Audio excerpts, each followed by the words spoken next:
আমরা জানতে পেরেছি আমাদের পৌরাণিক এক জলদানব মাকারার উপাখ্যান। এই পর্বে আমরা খুঁজব আরও কিছু হারানো ইতিহাস।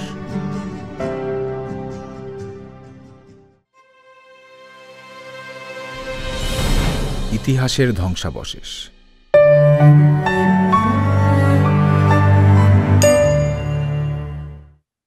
যশোর ছেড়ে রওনা হলাম বাংলাদেশের দক্ষিণ পশ্চিমাঞ্চলের সাতক্ষীরা জেলার শ্যামনগর রাজবাড়ির দিকে।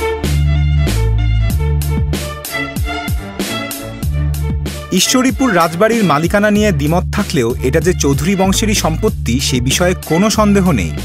জমিদার হরিচরণ রায় চৌধুরী নাকি রাজা প্রাণনাথ রায় চৌধুরী, কে এই রাজবাড়ির সত্যিকারের মালিক তা নিয়ে স্বর্গে এখনো সালিশ বসে। The Rajbari itself is divided into two sections, the two-storied building in the front and the three-storied building at the back. Sadly, the entire Rajbari now remain in ruins. Chowdhury বাড়ির পাশেই আছে একটি পুকুর এবং হাওয়াখানা। বাঙালি চৌধুরীরা এখানে কানি আঙ্গুল তুলে ব্রিটিশ কায়দায় চা পান করতেন। জমি নিয়ে কাইজ্জা, ঝগড়া অথবা বিতর্ক একটি অতি সাধারণ বিষয়।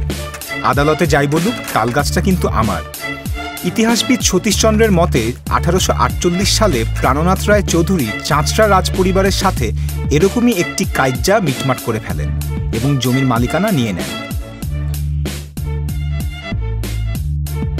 সঠিক ইতিহাস ঘেঁটে জানা যায় প্রাণনাথ রায় চৌধুরীর জীবন ছিল জৌলুসময়। পশ্চিমা পোশাক, দামি মদ্যপান এবং ঘোড়দৌড় তিনি ভীষণভাবে পছন্দ করতেন।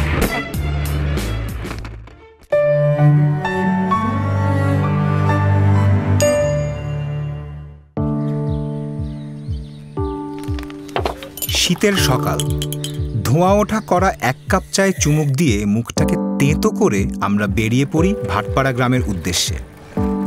যশোরের অভয়নগর উপজেলার এই গ্রামে তাড়াতাড়ি যাওয়ার একমাত্র উপায় হচ্ছে নৌকা করে ভৈরব নদী পার হওয়া।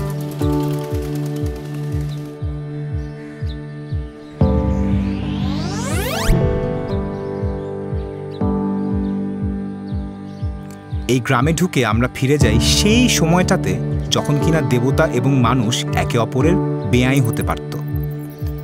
রাজা নীলকণ্ঠ রায়ের আদেশে তার দেওয়ান হরিরাম মিত্র 1745 থেকে 1764 সালের মধ্যে মোট 11টা শিব মন্দির তৈরি করেন।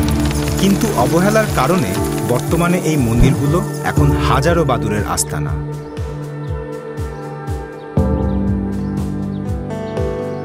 এই 11টা মন্দির নির্মাণের পেছনে আছে বেশ মশলাদার এক পৌরাণিক কাহিনী। নিঃসন্তান রাজা নীলকণ্ঠ দেবতা শিবের কাছে কন্যা সন্তানের জন্য প্রার্থনা করেছিলেন। রাজা কথা দেন যে তার মনের ইচ্ছা পূর্ণ হলে তার কন্যাকে শিবের সাথে বিয়ে দেবেন। অতঃপর রাজার ঘরে এলো ফুটফুটে সুন্দর একটি কন্যা সন্তান। তার নাম রাখা হয় অভয়া। কথা অনুযায়ী রাজা তার কন্যাকে বিয়ে দেন শিবের সাথে এবং এই 11টা মন্দির তৈরি করা হয় তাদের বাসরঘর হিসেবে। অভয়া তার সারা জীবন এই মন্দির ঘরগুলোতেই পূজা করে কাটিয়ে দেন শিবের সাথে মিলিত হবার আশায়। বলাই বাহুল্য, রাজকন্যা অভয়ার সম্মানেই এই এলাকার নাম রাখা হয় অভয়নগর।